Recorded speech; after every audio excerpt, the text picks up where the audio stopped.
ka-Mars, at gagawa nga po pala tayo ngayon ng chiffon cake. Yan. At dito nga po pala tayo ay mayroong 7 egg yolk.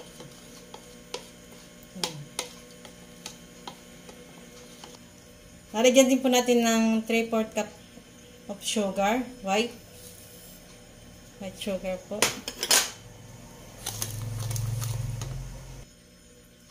One half teaspoon salt. Lagyan din po natin.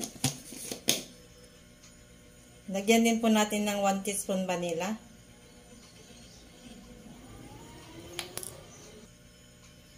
One half cup of oil. At i-mix lang po natin mga ka-Mars ang ating pinaghalo-halong mga ingredients.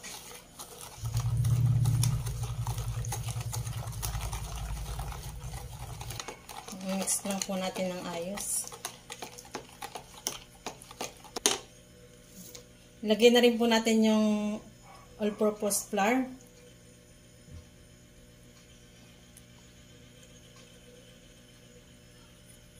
2 cups po yan. Saka 1 teaspoon baking powder.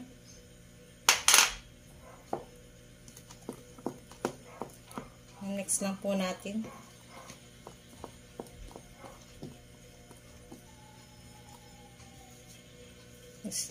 I-mix lang po natin na ayos ang ating pinagsama-samang ingredients ulit.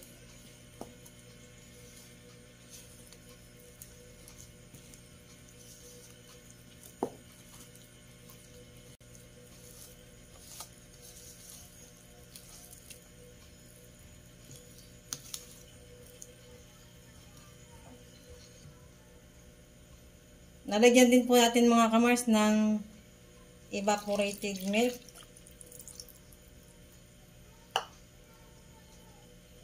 One and 1/2 cup po yan ang ating inilagay. I-mix lang po natin.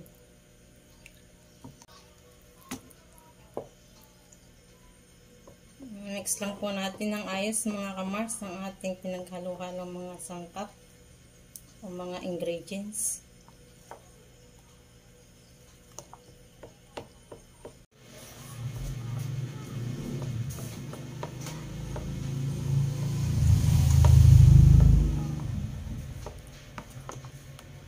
At smooth na ang ating pinaghalo-halong ingredients. Tatabi lang po natin doon sa kabilang tabi. Ayan po mga ka-Mars, at may 7 po tayo ditong white egg. Gagawin po natin itong meringue. Ating lang pong i-mix.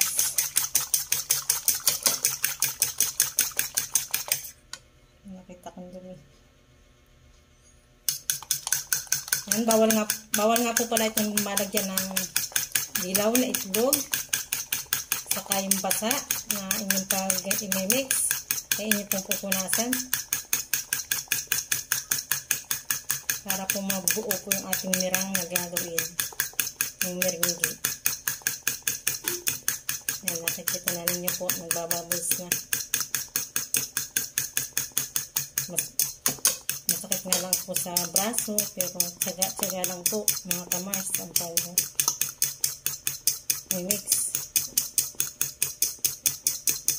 para makagawa tayo ng meringue.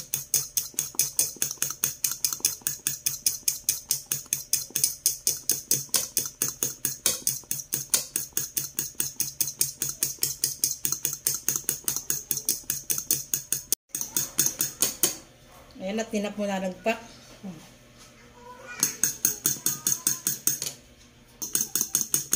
Kamas talaga. Ang gamit ko lang po ay tinidor. Mga alay po sa braso.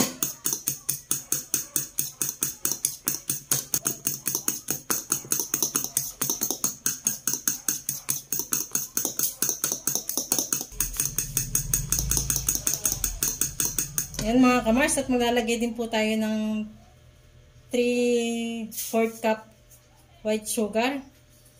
Ayan, unti-unti lang po natin ilagay.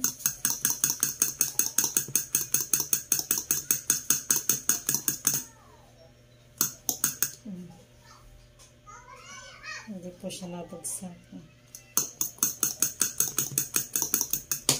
Lagyan po ulit natin.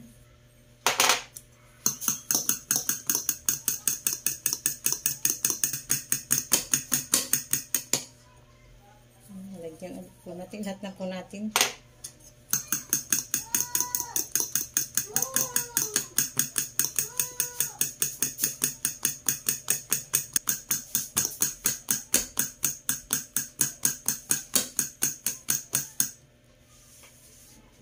Ayan, hindi na po nabagsak ang ating mirang o meringgi. Sasalin na po natin dito Lalagyan na po natin dito mga kamars. Unti-unti lang po natin ilalagay.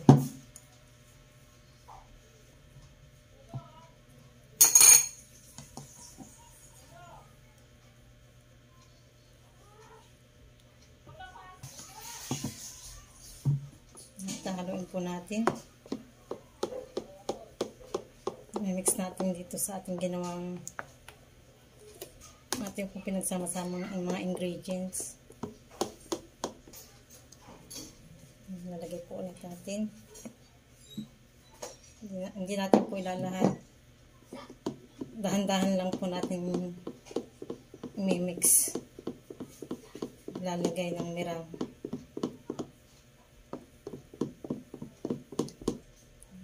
Lagay na po natin ulit.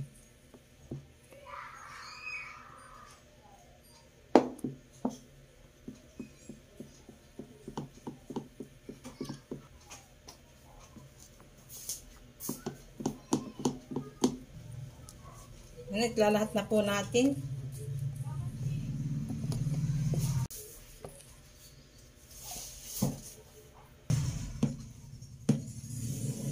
Ayan mga kamars, at punong-puno yung ating lalagyan na bowl.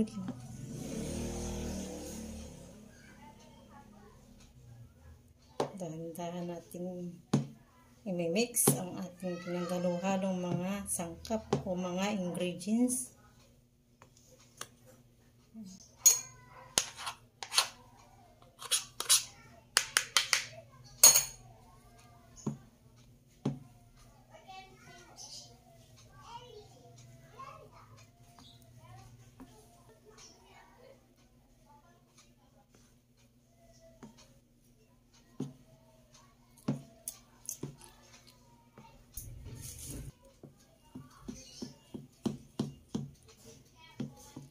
Okay na po yung ating mix.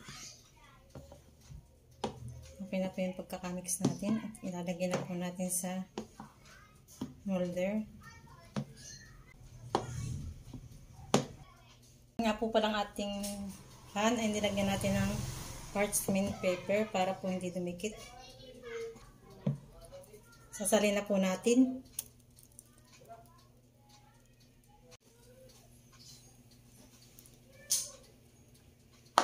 Natin sinasali.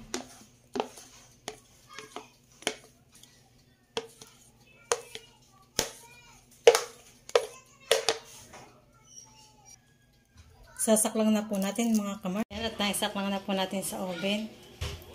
At yung nga po palang pinagpapatungan niya, inilagyan ko po ng tubig. Para po mas maganda po yung pagkakaluto mga kamars. Yan.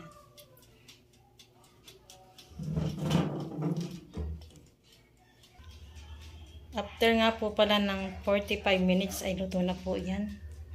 Update ko na lang po kayo mamaya. Ito mga kamars, update po sa ating chiffon cake at malapit na po siyang maluto. Ayan, brown na ang ibabaw. Ayan mga kamars, at luto na ang ating chiffon cake. Wow, sarap. Sarap yan mga kamars. Aahunin na po natin. Ano po mga kamars ang ating chiffon cake. Isasali na po natin dito.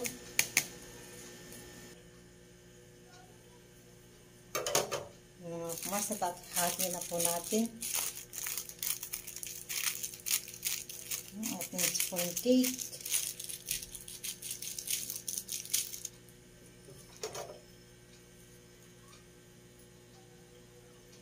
Ito na pong hahatiin.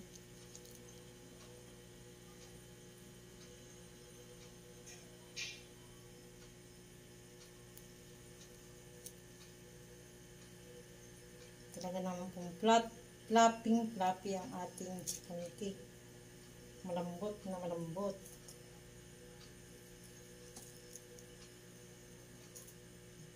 Mas ang ating chiffon.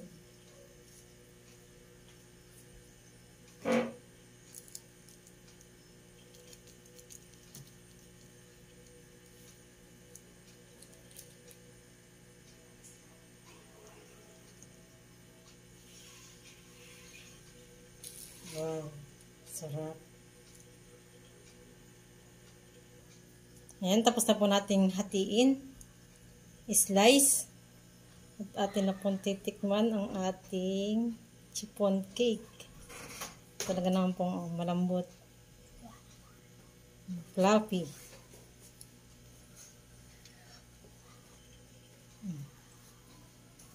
Wow, sarap. Try nyo na pong lutuin ang ating chiffon cake. Talaga naman pong napakasarap.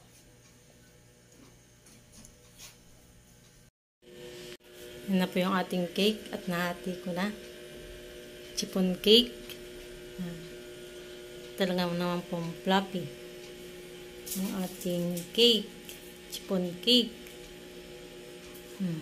Malambot. Malambot po yan.